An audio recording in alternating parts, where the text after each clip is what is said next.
Recreational boaters are required to understand and abide by the rules of the road when operating on Canadian waters.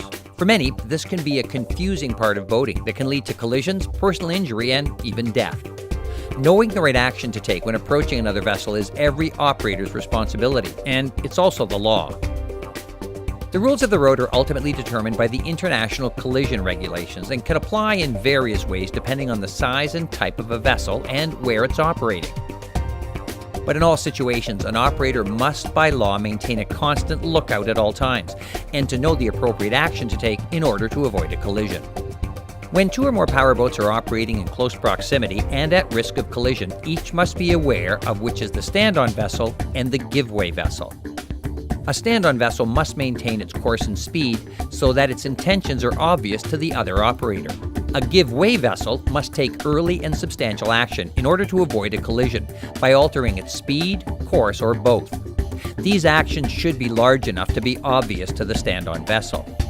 Now, let's take a look at 4 basic crossing situations between 2 powered vessels and the actions required by each. Starboard approach. When another power vessel is approaching from starboard, it becomes the stand-on vessel and is to proceed with caution on its present course and speed. The other vessel becomes the give-way craft and must alter its course and/or speed. Giving way in a crossing situation means to pass behind the other vessel. Remember to take early and substantial action when doing so.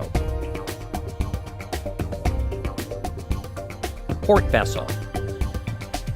A power vessel approaching from port is the give-way vessel and must take early and substantial action to avoid collision. Again, it must pass behind the stand-on vessel by altering its course and/or speed.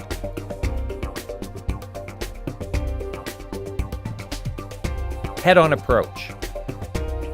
When 2 vessels are approaching head-on, neither is designated as stand-on, and both are required to give way by altering course to starboard. Anytime that you're unsure whether a collision situation exists in a head-on approach, assume it does and alter your course to starboard in an early and obvious manner.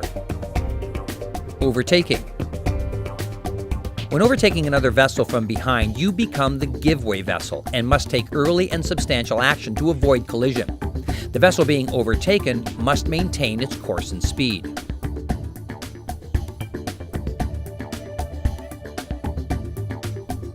The preferred course when overtaking is to pass to starboard, providing that safe water exists. In the event it's not safe to pass to starboard, such as when shallow waters, a navigation aid, or some other obstacle is present, alter your course to pass on the other vessel's port side.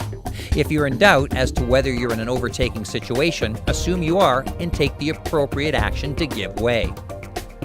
Understanding the rules of the road and knowing when and how to avoid collision is every operator's responsibility under the law. Anytime you're unsure who the stand-on vessel is, assume you are not and take early and substantial action to give way. We recommend taking a boating safety course to help you better understand the rules and regulations and help you to become a smart boater.